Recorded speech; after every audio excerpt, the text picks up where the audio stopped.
Live from the Moscone Convention Center in San Francisco, California, it's theCUBE at Oracle OpenWorld 2014.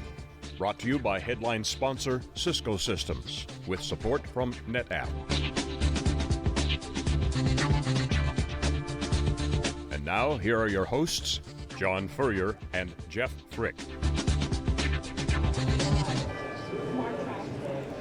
Okay, hello everyone. Welcome to day 2 of Oracle OpenWorld. This is theCUBE. We are live in San Francisco, California, the Moscone Center for Oracle OpenWorld 2014. It's theCUBE. We go out to the events and extract the signal from the noise. We are broadcasting live from 2 locations, here on the ground, on the floor, here inside the Cisco booth, brought to you by Intel, Cisco, NetApp, and of course we are also at the QLogic booth where we've been from the beginning 4 years ago. It's our 5th year broadcasting live at Oracle OpenWorld. I'm John Furrier, the co-founder of SiliconANGLE Media. Jeff Frick, General Manager of our CUBE operations. Jeff, 5 years now we've been broadcasting Oracle OpenWorld, and it just gets better and better, a lot of excitement. It's kind of like VMworld, but more mature, but it's much larger. A lot of side parties, a lot of side events, tons of biz dev going on, huge business crowd. This is the enterprise applications leader in Oracle. But Oracle, being the leader, isn't the only game in town. There's a lot of changes going on, certainly with cloud, mobile, and social. A lot of changes happening on top of Oracle in the wild. Certainly the marketing cloud, as we talked to Dan Hutchinson yesterday, kind of introduced the engagement cloud with crowd chat. These are kind of the phenomena of these new wave of applications.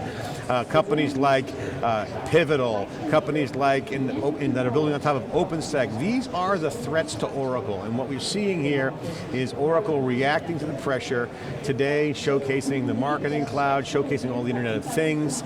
This is what Oracle wants to do. They want to move up the applications market space and get some of these new applications where it's not a big licensing model, it's a freemium, it's a try before you buy, it's a land and expand kind of sales strategy because customers want value, they want it now.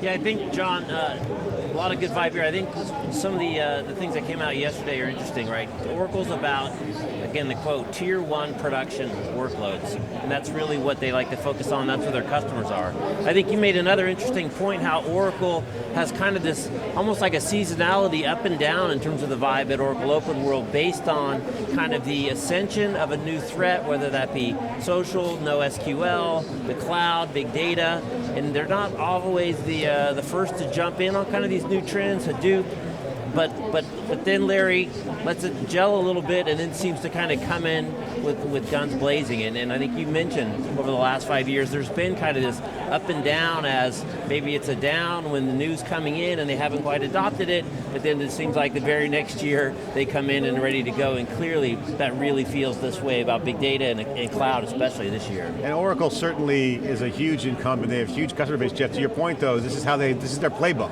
When something becomes a sales inhibitor to upgrading and their license fees for Oracle, they take note of it. And what Larry does that's interesting, and it's great validation for the industry, is that when things bubble up to become an inhibitor, that means it's real. And when it's real, it impacts their business, it impacts their financials, it impacts their sales motion.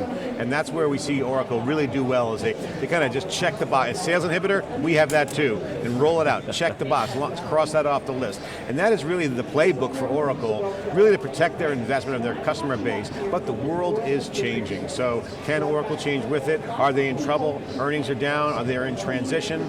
They certainly have a lot of mojo, and it's really healthy to point out that some of the management changes that have been discussed, certainly Larry Ellison becoming executive chairman, with Safra Catz and Mark Hurd co-CEOs, really creates a new dynamic. And here's what's interesting. If you look at Mark Hurd has intimate knowledge of HP. We were speculating earlier that maybe a guy like Dave Donatelli might come out of the woodwork and be part of Oracle. He knows EMC and he knows HP, so I guarantee you that Mark Hurd has met with Dave Donatelli, CUBE alum, who's been on the CUBE. But Mark Hurd is a good manager. He's an operator. He knows how to get stuff done. He's not afraid to push the envelope. And Safra Catz, obviously with the financial background and the history at Oracle, and Henley here at CTO.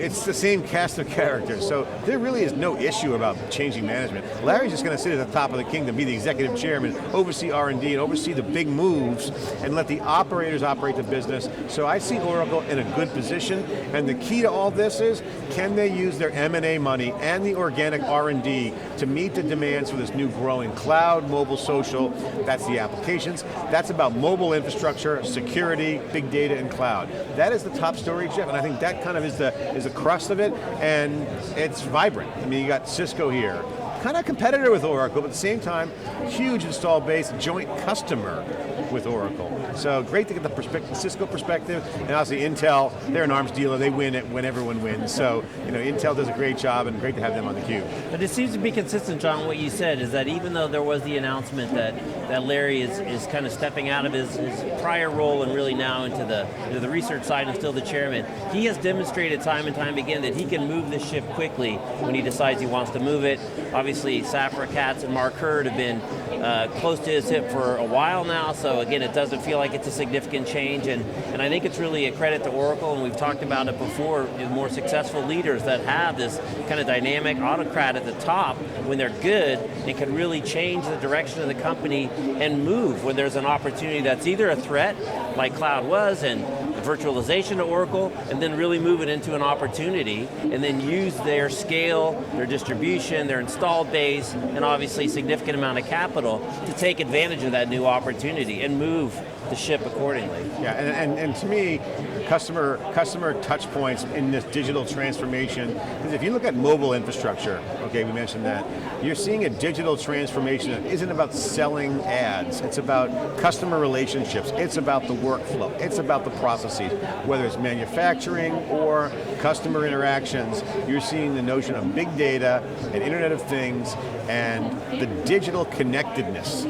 This digital transformation is not about putting up a website and doing lead gen and all that stuff. It really is about connecting with customers. And at the end of the day, that's what's going on. That's exciting, at least from our standpoint, to watch, is that now you're adding the social angle into it. Well, and I do think too, it's a lot of it like what Kim Stevens talked about yesterday. It's time before Google and time after Google, and the consumerization of IT really in that, the expectation setting, as even Kim said, is that the consumer applications are better, more powerful, and easier to use than what's in the enterprise, which was a change. So I think we continue to see that. Mobile is just about people being connected, people being able to get work done whenever, however, on whatever device they want to, and I think it's going to continue to grow. And then again, you add the Internet of Things and this massive growth in the data, and then as we heard also yesterday from the Livermore Lab, the more metadata you put around the core data, the more granular you can focus in. That just explodes the data even more and provides more insight. So it's certainly a great time to be in the business. It's a great time to be involved in big data and storing that big data, computing that big data, and so just huge opportunities here, John. Okay, we are here live on the ground in San Francisco. We're actually on the ground in the booth of Cisco. We're in the Cisco Systems booth. If you're watching and you know people that are here, you want to send them by, we're happy to say hello. Also, join us on CrowdChat. We have a crowd chat going on, crowdchat.net, OOW14 for Oracle OpenWorld. That's the hashtag. Go in there, be part of the conversation, ask us questions. Happy to bring those questions out. Looking for a virtual host of theCUBE out there on CrowdChat, join us. And again, full day of wall-to-wall coverage. And don't forget, we got tomorrow as well. So 2 CUBEs, big show, Oracle OpenWorld. We're here live in San Francisco. This is SiliconANGLE's theCUBE. We're right back after this short break.